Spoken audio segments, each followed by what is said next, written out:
Olá pessoal, então estamos iniciando mais um vídeo da nossa série Blender para Planetário, continuando a nossa aula de ontem, que a gente começou falando sobre personagens, em particular sobre o modo de edição, e a gente vai continuar hoje particularizando para o modo de pintura, como que a gente pode pintar uma textura em um objeto tridimensional. Essa nossa série está nessa playlist, então dá uma conferida nela que está bem bacana. Então vamos nessa! Só para relembrarmos onde estávamos, na primeira parte do nosso tutorial, juntamos as diferentes partes do nosso boneco palito. No processo, vimos algumas ferramentas de modo de edição e 3 modificadores, o espelhamento, suavização e o booleano. Agora, nessa segunda parte, vamos finalizar o boneco, deixando-o colorido. Antes de irmos para a pintura da textura, precisamos introduzir o conceito de UV Wrapping. Para entendê-lo, primeiro temos que pensar que toda a superfície, não importa qual seja a sua geometria, pode ser representada por um mapa bidimensional. Isso fica muito claro em um cubo, onde toda a pintura feita em suas laterais pode facilmente ser representada em uma folha de papel, mas é igualmente válido para geometrias mais complexas. O mapa mundi é um outro bom exemplo, sendo a representação em um plano da superfície de uma esfera. Outro bom exemplo é desse Papai Noel de chocolate. Ele tem uma geometria complexa, mas o desenho da superfície pode ser representado em um plano. Note também que se a geometria 3D é complexa e queremos representar o desenho superficial em um plano retangular, necessariamente a imagem ficará deformada ou com sobreposições. Então, UV Wrapping é isso, é mapear a superfície para representá-la em um plano.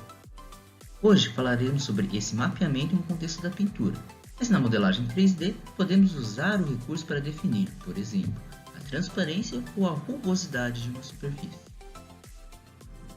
A primeira coisa que faremos aqui é a marcação da chamada costura. Essa ação não seria tão necessária ao nosso modelo, relativamente simples, mas vamos passar pelo procedimento já antevendo os trabalhos mais complexos. A costura vai ajudar a definir como o Blender vai abrir a superfície para projetá-la em um plano.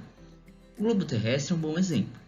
Normalmente, os mapas consideram que a costura vai de um polo ao outro, passando pelo meio do Pacífico entre a América e a Ásia.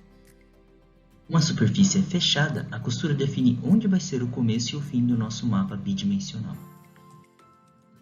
Vamos fazer essa costura no Edit Mode, usando a seleção de bordas. No primeiro passo, defino quais serão os segmentos que vão representar a minha costura. Minha ideia aqui é só demarcar a região da frente da camisa do personagem.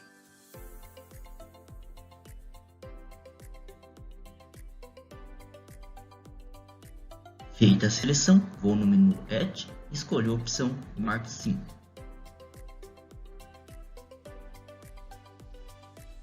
E pronto, as marcas vermelhas indicam onde estão as minhas costuras. E posso fazer quantas marcações eu quiser. Note como no exemplo do mapa mundi, que as costuras não precisam ser curvas fechadas. Vou só fazer mais algumas marcações, tentando isolar elementos em que focarei mais na pintura depois.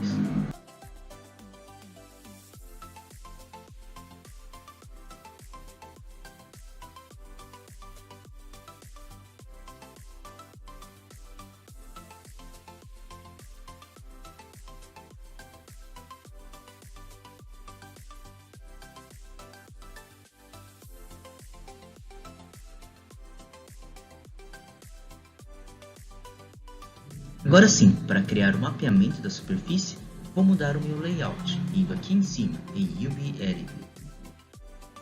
Do lado esquerdo, vai aparecer a representação do mapa gerado pelo Blender.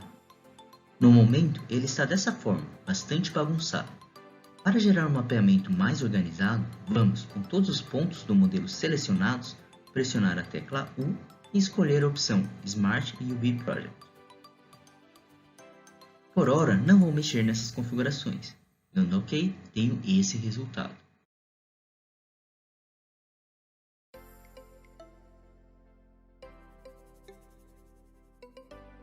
Com o mapeamento feito, vou iniciar a pintura do meu modelo. Altero o layout para Texture Painting. Vocês estão vendo uma tela bastante parecida com a anterior, porém com ferramentas diferentes. Vou só dar uma arrumada nos tamanhos dos displays. Ainda não é possível fazer nenhuma pintura, preciso fazer uma preparação prévia. Primeiro, vou criar uma imagem que vai guardar as informações da minha textura. Vou aqui em New, defino os parâmetros da minha imagem. Não vou mudar nada, só colocar um nome qualquer para a figura e pronto.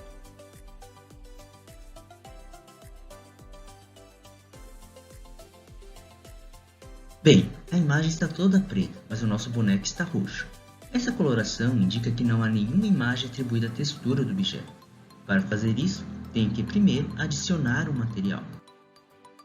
As configurações do material ficam nessa aba, com o globo desenhado.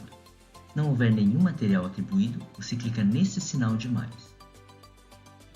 E aí, a gente vai aqui embaixo, na Base Color, e clica nesse botão do lado da cor. Dentre as várias opções, escolha a Image Texture. Como eu já tinha criado a imagem, ela vai aparecer aqui, como uma opção de seleção. Escolho a imagem recém-criada. E aí está, nosso boneco com a textura devidamente atribuída. Para facilitar o trabalho, posso habilitar o modo de pintura dos dois lados. Do lado direito, tem uma visualização melhor das ferramentas nessa aba aqui em cima. Do lado esquerdo, se troca o modo View para Paint, ele fica apto à pintura direto no mapa. Prontinho! Agora repare que qualquer ação que eu execute em um lado, será também feito diretamente no outro.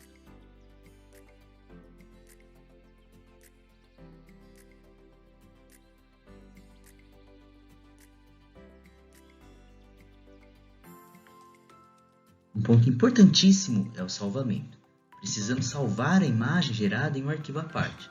Se não salvamos, a pintura é guardada na memória temporária do computador, o que significa que, se você fechar e abrir o Blender, todo o trabalho realizado na primeira sessão estará perdido.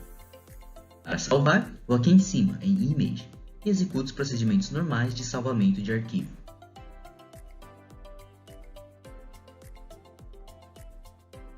Não esqueça de salvar periodicamente a imagem ao longo do trabalho. Vamos dar uma passada rápida nas nossas ferramentas. Nas configurações do pincel, há uma grande variedade de formas de inserir a pintura. Vamos usar o Mix mesmo. Radius é o tamanho do pincel. E Strength é a intensidade da tinta. Aqui podemos definir duas cores de trabalho, a primária e a secundária. Para intercalar entre uma e outra, pressione a tecla X. Existem várias formas de texturizar um objeto, sendo muitas delas em edições externas ao Blender, ou simplesmente importando texturas prontas, em um procedimento muito similar ao apresentado pelo Guilherme nesse vídeo aqui. Utilizando o próprio Blender, um recurso interessante é impor uma máscara de seleção que limita a pintura somente às faces selecionadas do objeto. Para utilizar o recurso da máscara, pressiono esse botão. Note que, após acionar a máscara, apareceu o botão de seleção. Inicialmente, quero pintar só a cabeça, então vou selecionar somente as faces dela.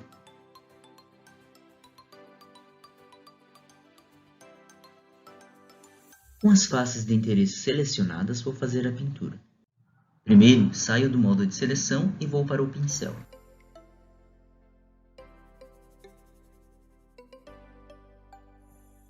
Vou fazer uma versão palito do nosso mascote, o Zito, e vou deixar a cabeça toda verde. Repare que ainda estamos com o modificador de espelhamento ligado, então tudo que eu pinto de um lado é colorido automaticamente do outro.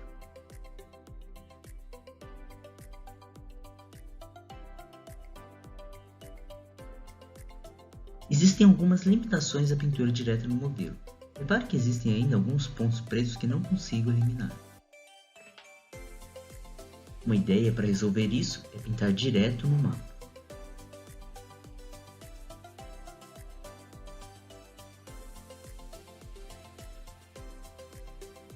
Só para deixar o nosso boneco mais charmoso, vou selecionar a parte interna do tronco do boneco e pintá-la de branco. Dessa vez, vou utilizar a ferramenta de preenchimento.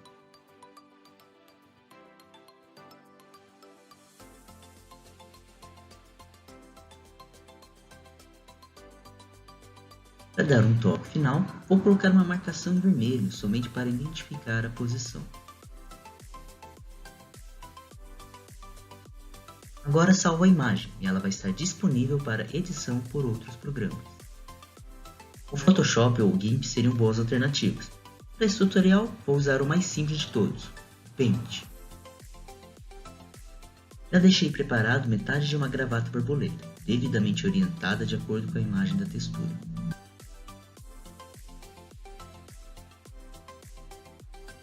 Encaixo a gravata na posição previamente marcada.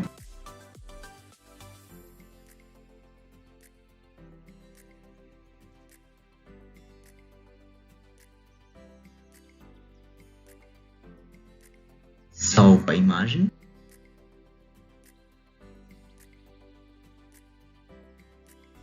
E, no Blender, somente atualizo a minha figura. Prontinho, nosso Zito Palito está pronto para a festa. Renderizando a imagem, é isso que obteríamos. Nosso Zito Palito está mais para um homem melancia, está finalizado. E no tutorial próximo daremos uma animada no boneco, com alguns movimentos simples. Por hoje é só, espero que tenha gostado e não esquece de deixar um incentivo pra gente com um like no nosso vídeo e se inscrevendo no canal. Fique em casa, fique conosco, um grande abraço e até a próxima.